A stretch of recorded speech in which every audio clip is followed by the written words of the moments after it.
Back when Arario was plagued by an ever-spreading evil, there was once a familia who fought against it. A familia who stood for justice and fought for peace right alongside the valiant members of the Loki and Ganesha familia. They were a small group of elite, courageous warriors who came together to form what was the once respected Astrea Familia.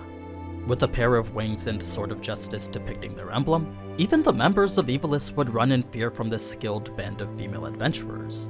They were a true beacon of justice in a time when justice wasn't so prevalent anymore, all the way up to their tragic demise that fateful day against the Juggernaut. And while the anime does do a fantastic job leading up to it episode by episode, the climax hits a whole lot harder when you understand the purpose of each individual flashback. It really hammers home the impact that each of Ryuu's friends had on her. So, as we go through the tragic backstory of Ryuu and the Astrea Familia, I hope the added context will better portray just how dark and violent Ryuu's past really was. But first, do you like watching anime for free? How about currently airing anime right here on YouTube the day it comes out? Well, by using today's sponsor nordvpn.com/AniNews, you can do exactly that for over 2 years without any hassle whatsoever. Just use Nord to switch over to a server in Singapore, then head over to the channels Muse Asia or Any1 Asia. Both provide an up-to-date selection of English subtitled anime, along with complete playlists of anime from previous seasons. So, whether you want to watch hits like Spy Family, Mob Psycho, and Blue Lock, or isekai like Tensura and Mushoku Tensei, they're all available for free when you're connected to a server in Asia using Nord. It's actually a pretty massive collection that's just gonna keep on growing. Aside from saving over 60% on what you would normally pay to stream anime though, there's also the numerous features which protect your data. Things like monitors which check for leaked passwords, or threat protection tools that block ads, trackers, and malware. So, if you're interested in free anime on top of a more secure online experience, then be sure to use nordvpn.com/AniNews or even code AniNews at checkout in order to get an exclusive 2-year deal plus an additional month for free. Combine that with a surprise gift from Nord celebrating their 11th birthday, and up until March 21st you can get another 3 months to a year of additional subscription time. So that's at least 28 months or more of free anime right here on YouTube. Just make sure to use my creator code to get that extra value. But now, let's get back to the video. In a world 5 years before everything that was happening now, Ryuu would be getting lectured by the very person who brought her into the Astrea Familia. It was the candid, straightforward Captain Elise whose presumptuous attitude was the very reason everyone except for Astrea called her Leon now. Nevertheless, Ryuu did respect Elise more than anyone. In fact, she was the very first person Ryuu could ever call a friend. Now, in this particular memory of her past, these champions of justice were talking about exactly that. In an attempt to rally everyone for their final fight with Evilis, Elise had felt it necessary to start a discussion on it. What exactly was justice, and what per se constituted a person's actions as such? Well, just like how we saw in the anime, justice wasn't something that could easily be defined. Like, if it was the act of doing good without compensation, then that would just be the same thing as pursuing self-satisfaction. It would make justice this gray area in which acting without a goal could be perceived as both wrong and right. When you consider that having a goal makes your actions seem a lot more calculated though, it doesn't really sound a lot like justice anymore. No, instead it makes it seem like this convenient tool that allows pretty much anyone to justify their violent words and actions. So, with the group arguing over all the infinite possible definitions for justice, to Elise it was far easier to just beat the villains who acted under the false definitions of it. I mean, if the gods themselves couldn't come up with a perfect answer for it, then there wasn't any reason that any of them should either.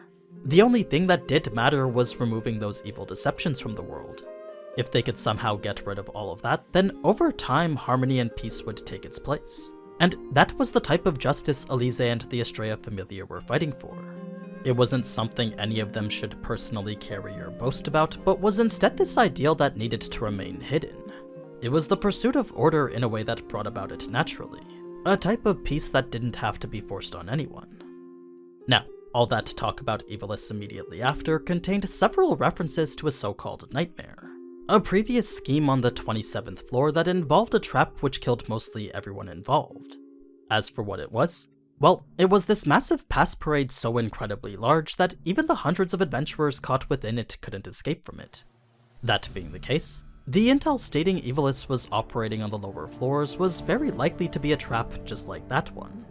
But even if it was, the Astrea Familia would still proceed in order to ensure a nightmare like that wouldn't occur a second time. A rather ironic reason considering the outcome. When we get to Ryuu's conversation with Kaguya a little bit later, the essence of their conflict was pretty much the same as Belle and Ryuu's now. It was Ryuu's naive idealism versus Kaguya's realism. Specifically the notion that the lives of a few should be ignored for the lives of many. A classic objective take on justice best embodied by Fate Zero's Kiritsugu Emiya. If you're unfamiliar with the concept, it's basically the idea that if one person needed to be sacrificed in order to save 10, then 10 times out of 10 Kaguya would always choose to sacrifice the one. Ryuu, being the naive 14-year-old she was though, wholeheartedly disagreed with this type of justice. Reason being that to her the type of peace that came from sacrifice wasn't a type of peace she felt was worth having at all. It was a proud take deeply rooted in her heritage as an elf. And though Kaguya came from a similar noble background from a country far to the east, the illusion that she was this veritable woman with a proper upbringing was quickly shattered whenever she spoke. There was neither class nor decency in the way she spoke or acted, especially not to her rival Ryuu. As the level 4 vice captain of the Astrea Familia, Gojo no Kaguya was unrivaled in both her swordsmanship and hand-to-hand combat. But with the way Ryuu was climbing the ranks of the Familia, Kaguya was always competing with her to see who could become stronger faster. The key difference that separated the two apart though was their perceptions of justice, which made making the tough decisions a whole lot easier. Like, if you operated under the pretense that saving everyone wasn't possible, then you wouldn't ever hesitate when it came to the moments that really mattered. It was a point only made clear through the reference of a tragic example from not so long ago. If peace truly could be brought without sacrifice, then why was it that Shakti's sister was killed right in front of them?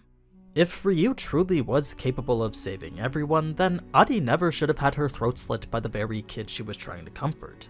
And that was just one of the many sacrifices necessary for the justice that they were seeking. In order to walk this path of justice against the cruel and evil forces of Evilis, it was only natural that a few blemishes be left along the way. Like, even now, after all everyone's been through, the people of Arario were still victims to the atrocities of Evilis. All those sacrifices still weren't enough to cease the destruction and suffering. So, for Ryuu to go around preaching how it was wrong to not try and save everyone, well, that truly was an idiotic statement that disrespected everyone who laid down their lives before her. It was a convenient ideal that couldn't be farther from the truth of their harsh reality, something she would only understand once she experienced it for herself. Now, Kaguya never did say what it was that led her to come to such a conclusion, but when you consider how she'd come from the politically unstable Far East, there was no doubt she would have bore witness to a fair share of horrendous injustices, experiences neither Ryuu nor Elise could even imagine. So, if that was what was causing her to think that way, then it wasn't Ryuu's place to deny her that. I mean, it was just as Elise had said to Ryuu here. Just because you're charging towards your ideals doesn't mean everything will always go smoothly.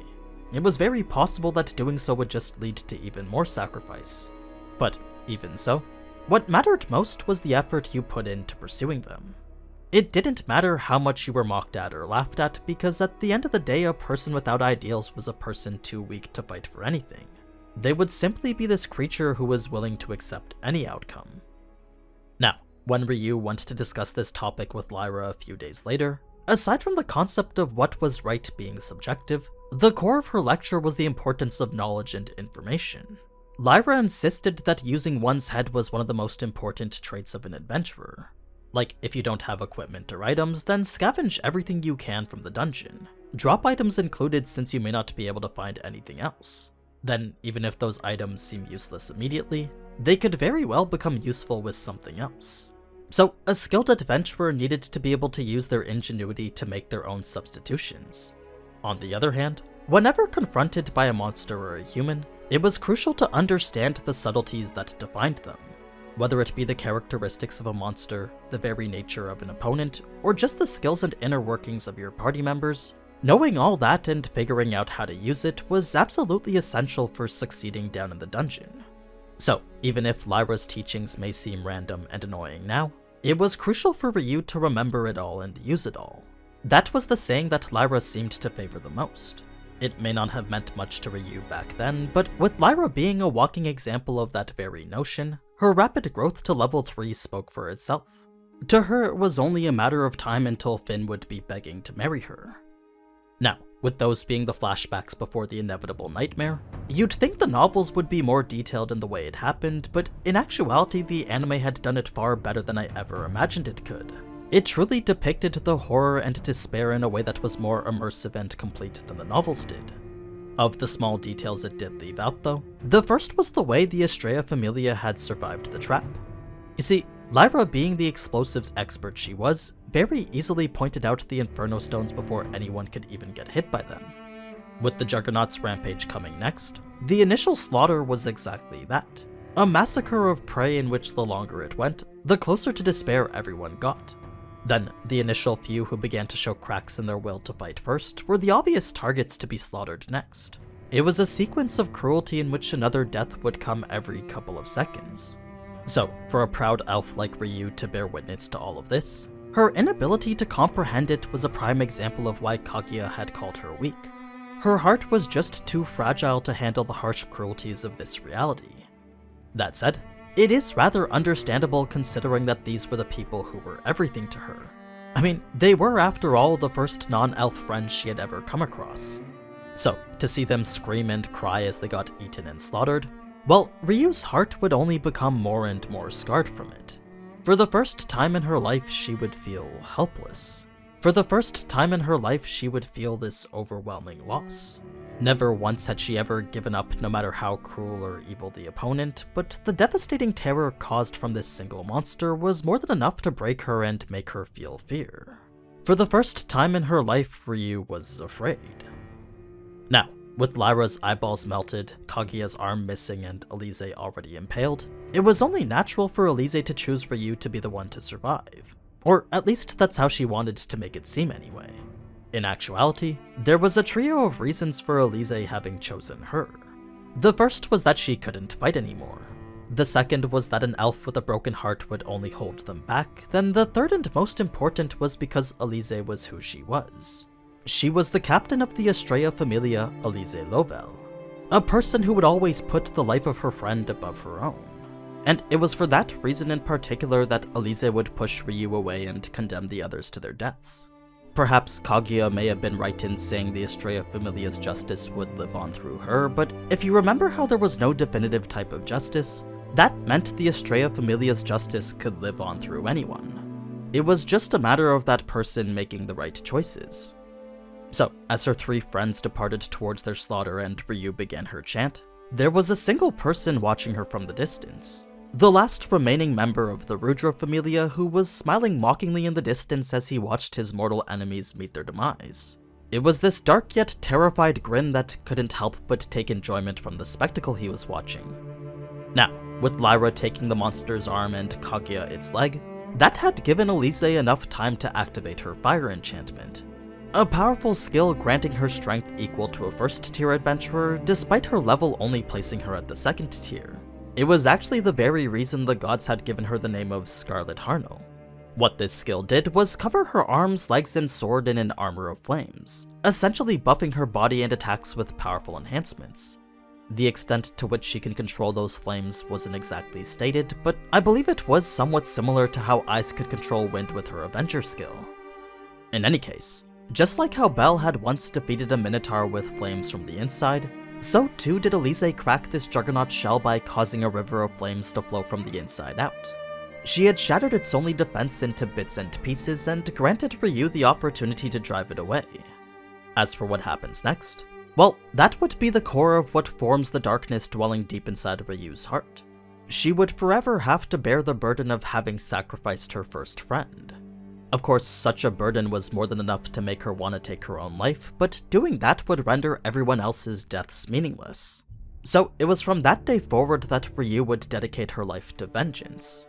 She would destroy evil not for the sake of the city or the people suffering within it, but instead to satisfy her selfish desire of revenge. The wings and sword of justice that she once represented so proudly were now being burnt up by the black flames that had already consumed her. So, after rejecting her goddess and her goddess rejecting her, Ryuu would commence a wave of carnage that would flip Arario on its head. It didn't matter how distant you were connected to Evilis, because if you were part of it or even suspicious of being connected to them, then Ryuu would cut you down without the slightest bit of hesitation. Chloe had once said that she needed to be smarter about it, but that was only applicable to those who wanted to survive. To Ryuu, who was actively seeking to die though, this was simply the easiest path to death. From the very beginning, she was enacting vengeance in hopes that one day she would eventually die from it. But when that death never came, Ryuu would just continue her hunt to absolute completion. Not a single member of the Rudra Familia would be left alive by the time that she was done with them. Yes, Jura did somehow manage to survive, but it wasn't without the cost of his arm, ear, and several stab wounds. Ryuu had made sure to take the pounds of flesh that she was most certainly owed. Then, when Rudra himself had appeared before her, no amount of hatred could bring Ryuu to take the life of a deity. What she did do, though, was present the guild with the perfect opportunity to capture him. You see, because he no longer had a familia left to protect him, it was extremely easy to take him in and expel him back to heaven. The words he had said prior to leaving Ryuu, though, was accompanied by a face of someone well versed in everything that she was going through. As a demon all too familiar with revenge, this embodiment of vengeance standing before him was the perfect person to bring into his familia. She was truly the manifestation of hysterical vengeance. Now, once all was said and done, Ryuu had ended up destroying 27 organizations. She had wiped clean corrupt shopkeepers, guild employees, and businesses alike, completely exterminated rogue familias and bands of outlaw mercenaries. With that severely weakening the deities who were running them, 3 more gods would be sent back to heaven. Never once was she the one to kill them herself, but her actions were the direct cause of them being expelled from the world, ironically leading to the end of the dark days plaguing Arario.